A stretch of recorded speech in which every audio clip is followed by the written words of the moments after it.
ज्यूतिया की सभी को हार्दिक शुभकामनाएं। तो मैं एक कथा लेकर आई हूँ, तो सुनिए। भारतीय पौराणिक प्रचलित कथाओं के अनुसार प्राचीन समय में गंधर्व के राजकुमार का नाम जीमूतवाहन था। वह बड़े उदार और परोपकारी थे।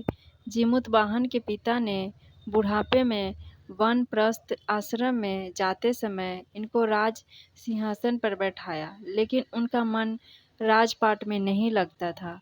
वह राज छोड़कर वृद्ध पिता की सेवा करने जंगल की ओर निकल पड़े। वहीं पर उनका मालावती नामक राजकन्या से विवाह हो गया। एक दिन जब वन में भ्रमण करते हुए जीमूतवाहन काफी आगे चले गए, तब उन्हें एक वृद्धा रोती हुई दिखाई दी। उनके पूछने पर वृद्धा ने बोली, मैं नागवंशी स्त्री हूँ और एक ही पुत्र है। पक्षी राज गरुड़ के समक्ष नागों ने उन्हें प्रतिदिन भक्षण हेतु एक नाग सौंपने की प्रतिज्ञा की हुई है। आज मेरे पुत्र शंखचूड़ की बलि का दिन है। जीमूतवाहन ने वृद्धा को आश्वासन करते हुए कहा, डरो मत, मैं तुम्हारे पुत्र के प्राणों की रक्षा करूंगा। आज उसके बदले मैं स्वयं अपने आप को उसके लाल कपड़े में ढक कर वधशिला पर लेटूंगा। इतना कहकर जीमूतवाहन ने शंखचूड़ के हाथ से लाल कपड़ा ले लिया और वे उसे लपेटकर खुद को बलि देने के लिए चुनी हुई वध्यशिला पर लेट गए।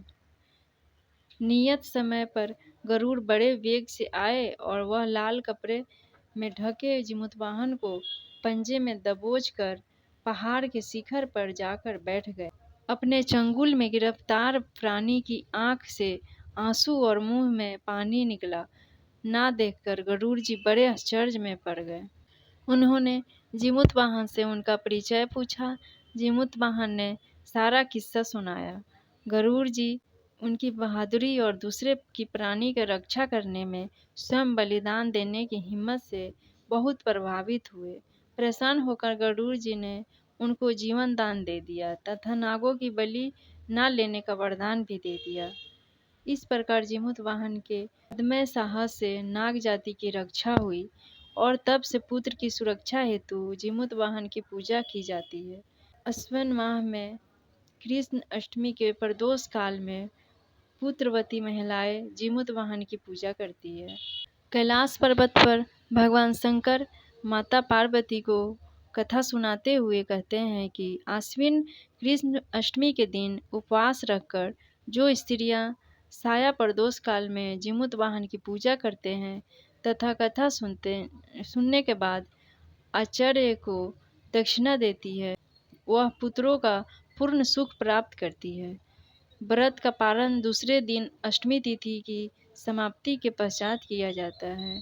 यह व्रत अपने नाम के अनुरूप फल देने वाला है। और ये दूसरा कथा मैं सुना रही हूँ, तो आइए सुनते हैं। नर्मदा नदी के पास एक कंचनवटी नामक एक नगर था। वहाँ के राजा का नाम मलाई केतु था। उसी नर्मदा नदी के पश्चिम और बालूहटा नाम की मरुभूमि थी, जिसमें एक विशाल पेड़ पर चील रहती थी और उसी पेड़ के नीचे एक सियारिन भी रहती थी। चील और सियारिन दोनों ही पक्की सहेलियां थीं।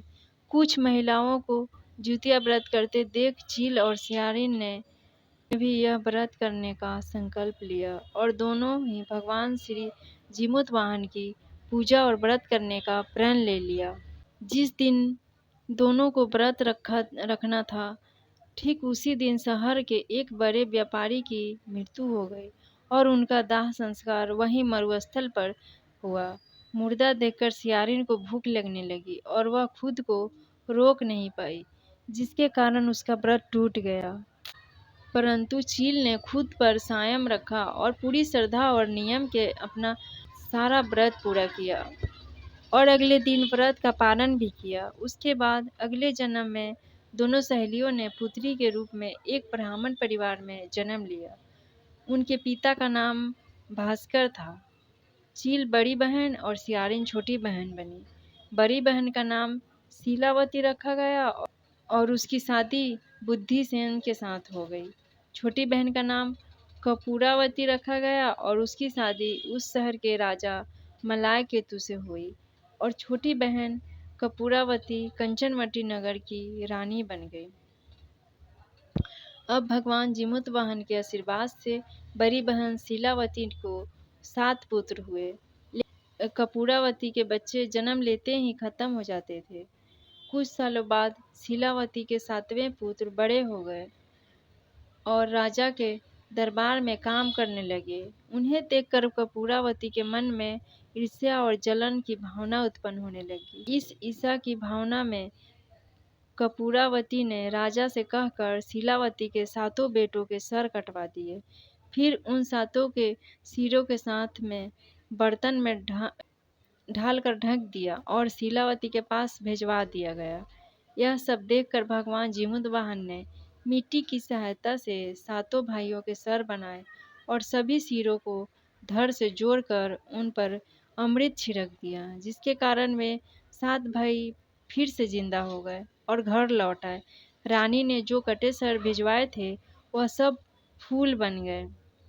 कपूरावती समाचार पाने को बहुत व्याकुल थी, लेकिन जब उसे इस बात का पता चला तो अपने बड़ी बहन के घर गई और वहां सब कुछ जिंदा देखकर आश्चर्य में पड़ गई और बेहोश हो गई। जब कपूरावती होश में आई तो उसने अपनी बड़ी बहन से यह सारी बात बताई और अपनी गलती का पछतावा किया। भगवान जीमूतवाहन की कृपा से बड़ी बहन को पूर्व जन्म की सारी बात याद आ गई और वह छोटी बहन को उसी पेड़ के नीचे लाकर पूर्ण जन्म की सारी बातें सुनाई, जिसे सुनकर कपूरावती फिर बेहोश हो गई और मर गई।